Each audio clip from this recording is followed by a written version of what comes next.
HighBridge, a division of recorded books, presents The Smart Neanderthal, Bird Catching, Cave Art, and the Cognitive Revolution, by Clive Finlayson, read by James Cameron Stewart. Preface. This book combines my two scientific passions, the study of birds and of Neanderthals. Birds came first, from my childhood, and I have my late father to thank for exposing me to that particular world which had been his own passion. It was through birds that I entered the fields of biogeography and evolutionary ecology, which are my main areas of research. I must have been very young when I started. I cannot be certain when, but I wrote down my first observations when I was 11, so it must have been quite some time before that. Although my formal interest in Neanderthals started in 1989, when Chris Stringer and Andy Current of the Natural History Museum in London came to Gibraltar in search of Neanderthals, my deep interest in the discoveries made by the Leakeys in East Africa go back to my school days. The two passions conspired to bring me to where I am today. I took Chris and Andy to Gorham's cave, because it was a place that I knew well from my study of the crag martins which roosted in there each winter. I recall being with Geraldine, whom I would later marry, in these caves, catching the birds for study and discussing who might have lived in these spectacular caverns and what they might have been like. We knew at the time that some archaeological work had been done here in the 1950s and that Neanderthals had occupied the cave, but that was about it. After all these years of working in these caves, coming up to 30 years for Geraldine and me, birds and Neanderthals inevitably came together. Who would have thought when we started that we would find direct evidence of Neanderthal exploitation of birds, not just for food, but also so as to wear their feathers? The birds told us much more than this. Geraldine devoted her PhD thesis to describing the landscape of the Neanderthals in great detail, thanks to the information provided by birds. Our son Stewart first went down to the caves when he was 8. He spent big chunks of his childhood with us in the Doñana National Park in southwestern Spain, as Geraldine took detailed notes of birds and their habitats for her research. He learnt his trade here, and through me was captivated by his grandfather's passion for birds.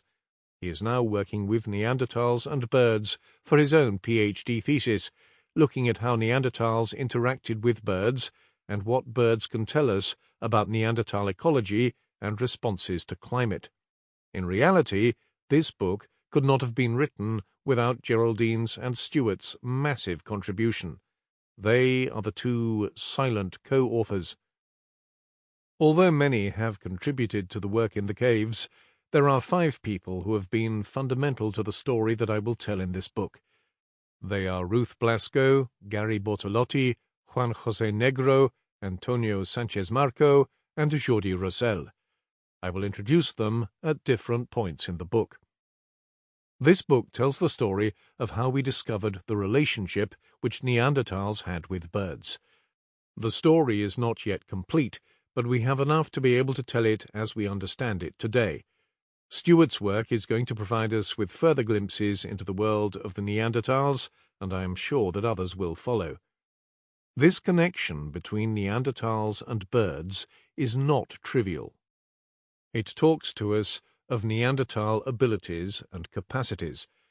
Those who have sought to define what modern human behavior is, always relegating the Neanderthals to an archaic world of primitiveness in the process, now have to revisit their untenable position. We are at the most important interface in the understanding of human origins and evolution since studies began. With the powerful tool provided by the study of ancient DNA, we are finding that the Neanderthal/modern human boundary, so clear-cut when we started our work, has broken down. We are finding other human lineages, like the Denisovans, discovered from small fragments of bone, so insignificant that we would never have been able to recognize their distinctiveness from anatomy alone.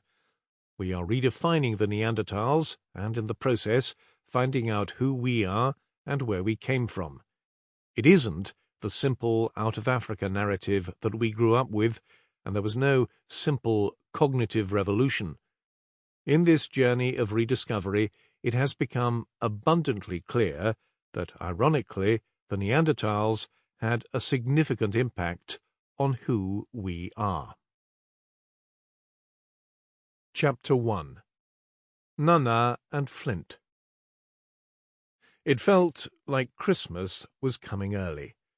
Slowly, the big crate was lowered from the lorry by a small forklift. It couldn't be anything bigger in the narrow streets of Gibraltar. The forklift reached the door of the Gibraltar Museum and could go no further. The box was lowered, and now we had to negotiate it by hand through the entrance and down 3 steps into a newly prepared exhibition space. It was heavy, and it took 4 to gradually maneuver it into its new home. The operation had taken around an hour, but it felt like an eternity. About 10 of us were assembled for the operation, and now we looked at each other and the box in anticipation. My wife Geraldine and my son Stewart, both also scientists, looked at each other and then at me for the signal they had all been waiting for. Stewart took charge and commenced the process of carefully dismantling the crate. The wooden panels were removed, only to reveal a bulky parcel covered in bubble wrap and other protective packing. The package had travelled all the way from the Netherlands, and no risk of damage could be entertained. For us, it simply delayed for a little while longer what we so eagerly wanted to see. We all saw them at the same time. 2 wonderful, life-size sculptures of Neanderthals. Stewart crouched and looked one of the creatures in the eye, and it seemingly reciprocated. Luckily, I managed to photograph the magic moment that will stay with me forever. This was all happening in May 2016, but the project had started 18 months earlier. We had contacted the world-famous forensic artists Adria and Alphonse Kennis and invited them to visit us in Gibraltar to discuss an idea. They jumped at it with an effervescence that we would soon realize characterized them in anything and everything that they did. I have to confess that we weren't quite prepared for that first meeting with Kennis and Kennis. The twins arrived straight from the airport and took immediate charge with a barrage of ideas, all of them absolutely wonderful. Geraldine, Stewart, and I looked at each other and tried to get the occasional word in without much success. The Kennis juggernaut had arrived. Gibraltar is famous in the world of paleoanthropology for its Neanderthals. The skull of a female was discovered during quarrying operations as far back as 1848. The discovery predated that in the Neander Valley in Germany by 8 years, but at the time nobody realized the significance of the skull, and the German specimen got ahead in the formal naming process some years later. Then, in 1926, an excavation by Cambridge archaeologist Dorothy Garrod revealed the fragmented remains of a second Neanderthal in Gibraltar. This one was a 4-year-old boy. Gibraltar became synonymous with Neanderthals. The Gibraltar specimens, somewhat unimaginatively, became known in the paleoanthropological world as Gibraltar 1 and 2.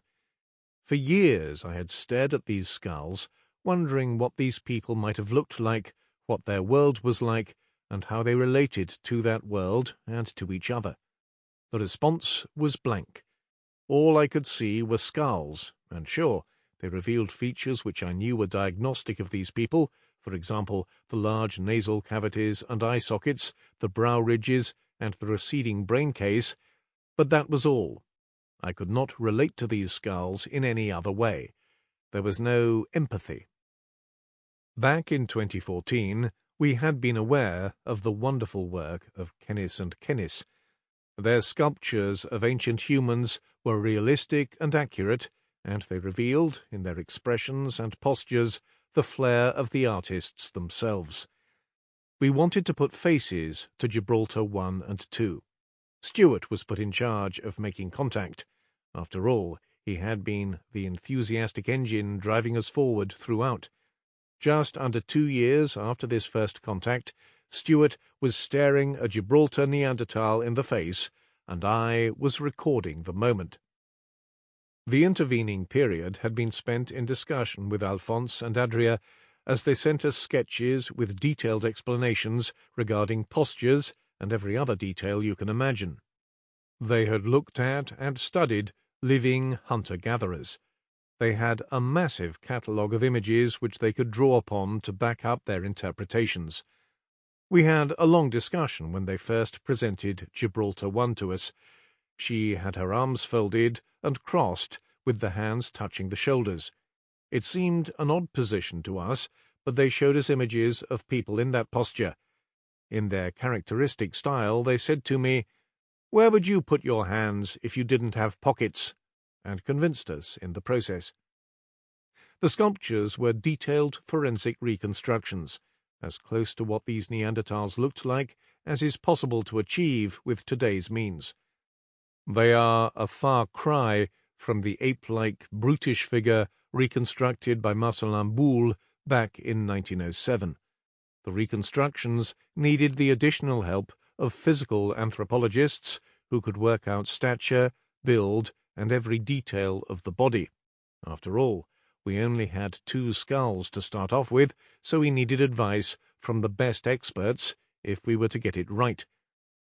There was no question of who to contact. Our friends Christoph Zollikofer and Marcia Ponce de Leon at the University of Zurich were the best, and it only took a phone call to get them on board. A few weeks after our first meeting with Alphonse and Adria, the Kennis steamroller was heading down the European motorways in the direction of Zurich. When the sculptures were close to completion, we had several brainstorming sessions to come up with names for Gibraltar 1 and 2. The name for the boy, Gibraltar 2, was easy enough. We decided to call him Flint. Flint is one of the types of rock that Neanderthals used to make tools, but it was also the surname of the military officer who discovered the Gibraltar 1 skull in 1848. What about Gibraltar 1? We had asked Alphonse and Adria to make a composition that had the 2 Neanderthals together. It was a first for them to put 2 sculptures together, and it worked. We knew that the Neanderthals whose skulls had been found were probably not even contemporaries, but it was a way of telling a story. We decided that the Gibraltar 1 female would be Flint's grandmother, so she became Nana, and so Nana and Flint were born. The first thing that hits you when you see Nana and Flint is how human they look. The exaggerated features of skull anatomy really fade away once you put skin and flesh to the bone. Nana is a bit on the short side for a human female, but is, nevertheless, well within the range for women today. Their faces and expressions speak of humanity. I have been grappling with the old idea that Neanderthals were somehow inferior cognitively to modern humans, our ancestors, for several decades now. To me, they were every bit as human as our direct ancestors, and I could never fully comprehend the distinctions made on anatomical grounds by paleoanthropologists. I preferred to focus on the similarities. The behavioral differences which the archaeologists attributed to the 2 kinds of human were also relatively insignificant and could easily be explained by differences in cultural traditions. Yet the paradigm of Neanderthal inferiority prevailed for a long time and is still at the heart of arguments which are being put forward today by leading students of human origins to explain away the narrative of Neanderthal extinction related to the arrival of superior modern humans.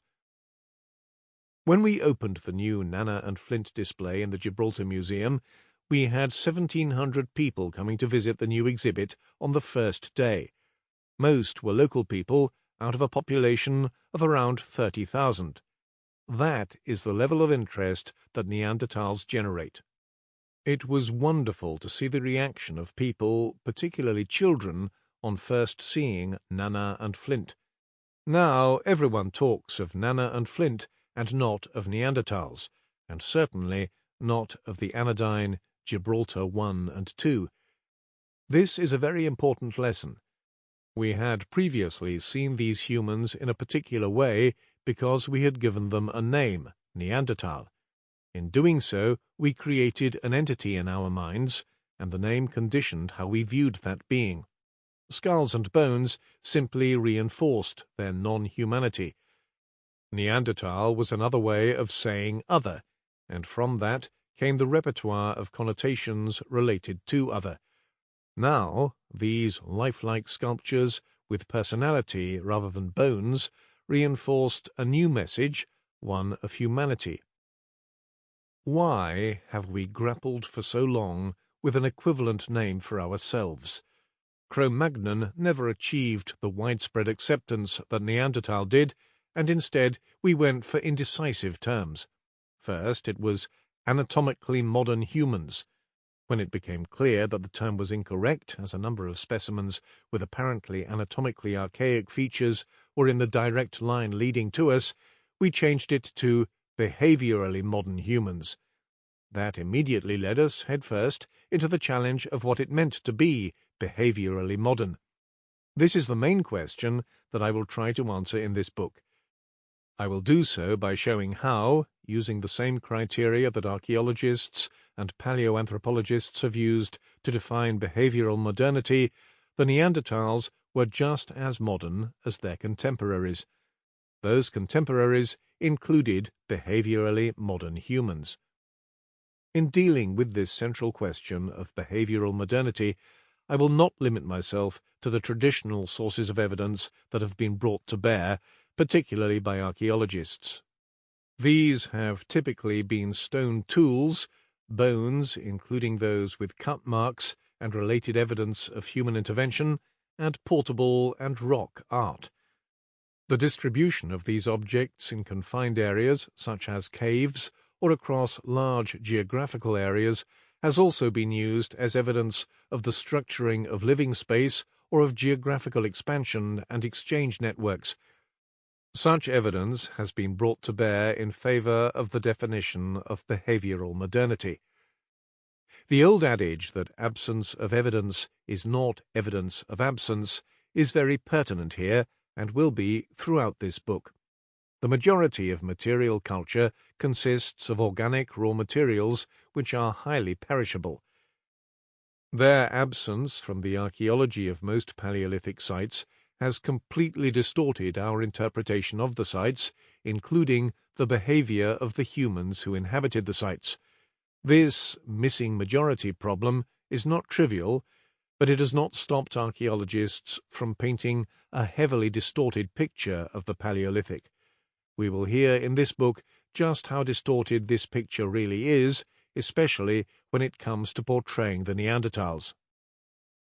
The archaeological evidence which has been put forward as indicative of modern human behavior was summarized by Cambridge archaeologist Paul Mellers as far back as 1991.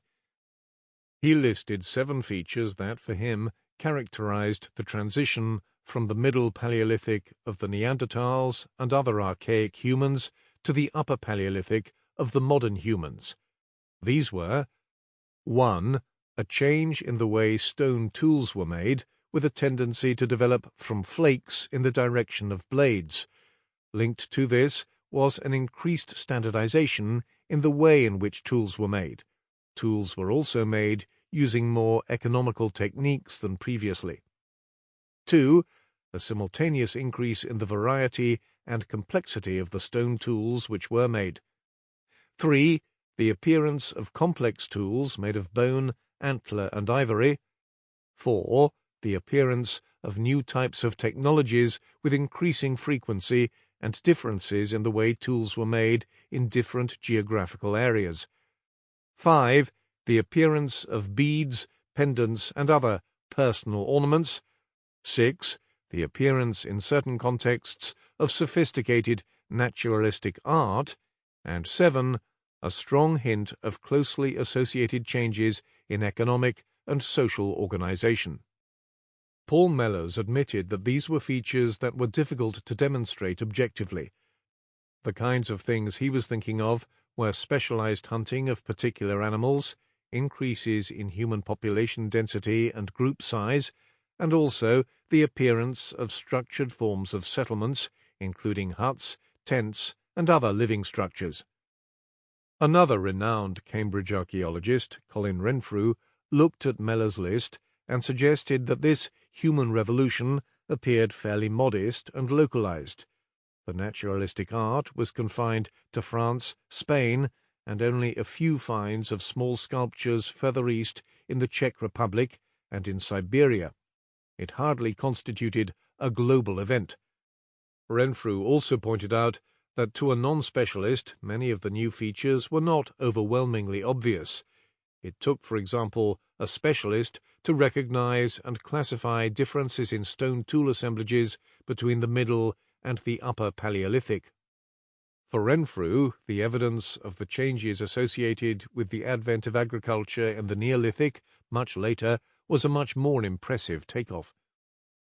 In 2007, Mellers conceded that many of the elements that he had argued constituted his human revolution and the change from the Middle to the Upper Paleolithic in Europe had been found much earlier on the African continent.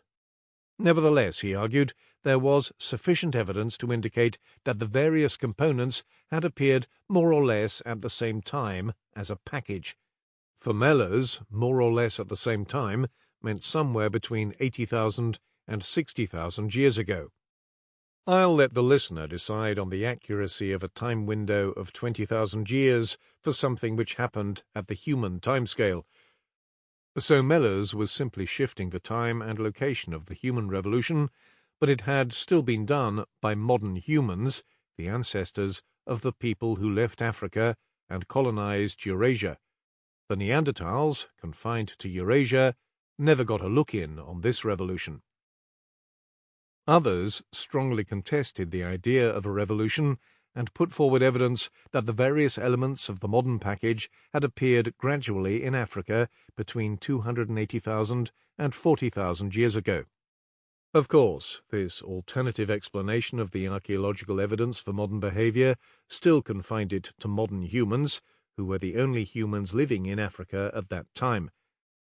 Evidence of pigment processing was recorded all the way back to 280,000 years ago, and beads from 120,000 years ago, but the naturalistic rock art and the small sculptures, arguably the hallmark of modernity, never showed up in Africa at any point earlier than they did in Europe. The Neanderthals remained out of the picture in all of this African discussion. The debate centered round the time when modern humans became behaviorally modern, and whether it all happened at once or gradually. The implication of modern human superiority remained. Once they gained the modern package, these modern humans left Africa to conquer a world which was populated by inferior, archaic humans. Colin Renfrew has come up with an idea which he calls the sapient paradox. He asked what accounted for the huge gap between the arrival of modern humans, with their superior cognitive capacity, in Europe 40,000 years ago, and the earliest agricultural revolution, the real human takeoff from his perspective, 10,000 years ago. Why had there been a time lag of 30,000 years? If modern humans were indeed a genetically distinct and superior entity, why did this cultural and technological explosion not happen sooner? If we take the latest evidence, which points to the earliest modern humans having originated in Africa around 300,000 years ago, then the sapient paradox becomes even harder to explain. If to this we add the increasing evidence that Neanderthals, who had originated somewhere in Eurasia at a similar time or even earlier, show practically the entire range of abilities that make up the modern behavior package, we are left with a conundrum. Now we are faced with a new paradox, which I will call the Neanderthal paradox. If Neanderthals were really cognitively inferior to modern humans, Why did they survive in the harsh climates of Eurasia for over 300,000 years, and why did it take the cognitively superior modern humans so long to colonize Eurasia? Is this puzzle real, or is it the result of a massive underestimation of the capabilities of Nana, Flint, and their kin? Chapter 2: Neanderthals and Birds. This book is about Neanderthals and birds, and the way they interacted with each other. Why should this be interesting and worthy of a book? It all has to do with the modern behavioral package described in Chapter 1, what Neanderthals could or couldn't do, and about new ways of finding evidence that has escaped us with traditional archaeological techniques. For too long, absence of evidence has been taken to mean evidence of absence, and this could not be further from the truth when it came to Neanderthals and birds, as we are finding out. So why are birds important? Birds are important because they have been considered to be fast-moving animals which would have been hard for primitive humans, including the Neanderthals, to catch. The zoo archaeologist Mary Steiner formalized this idea in a series of papers. The idea was that Paleolithic humans would have exploited slow-moving prey before moving on to fast-moving prey. In her definition, slow-moving prey meant intertidal mollusks, for example mussels or limpets, and tortoises. Now, these animals were considered to occur in places in high density which would have attracted humans. Their downfall was that they had low reproductive rates. The result would have been the rapid exhaustion of an area, and presumably these humans would have then had to move on to the next patch of ground to repeat the operation. The net effect of this overexploitation was, according to Steiner, the depletion of stocks of slow-moving prey. An outcome of the overexploitation was the decrease in the average size of animals, as the largest ones were removed from their habitats. So in time, slow-moving animals got scarcer and smaller. Fast-moving prey were essentially birds, rabbits, and hares. These animals had higher reproductive rates than the slower species and were therefore also more resilient. So we would expect that the proportion of fast-moving prey out of the total prey items would increase in a human occupation site with time. Steiner claimed to have found such evidence, which for her also reflected human population pulses. As more people populated the land, so the depletion effect would have increased, and so on. In her view, there was a clear jump between the Middle and Upper Paleolithic, corresponding to Neanderthals and modern humans, in the sites which she examined in Italy and Israel. Neanderthals were people who exploited slow-moving prey. Birds, rabbits, and hares were beyond them. Modern humans, on the other hand, were adept at catching the fast-moving birds, hares, and rabbits. Because these animals reproduced faster than the slow-moving prey, their populations were less subject to depletion and were able to support a higher population of humans than before. So, modern human abilities to catch fast-moving prey were linked to human population growth. A similar argument has been developed by another archaeologist, Richard Klein, and his colleagues for a different part of the world, South Africa. There were never any Neanderthals here, but Klein has sought to differentiate the earlier modern humans of the Middle Stone Age, MSA, roughly contemporary with the Neanderthals, from those who followed in the Late Stone Age, LSA, among whom were the people who undertook the out-of-Africa global expansion. Drawing from Steiner's ideas, he has proposed that the MSA people concentrated their activities on slow-moving prey, whereas the LSA humans took a wider range of prey, including fast-moving prey. This argument has important implications for the study of human origins and modern human behavior. Klein argues that a genetic mutation, around 50,000 years ago, was responsible for the appearance of behaviorally modern humans, and assumes that the modern mode of behavior and geographic expansion were linked. Nobody has found this mutation to date, and the link between... Sample complete. Ready to continue?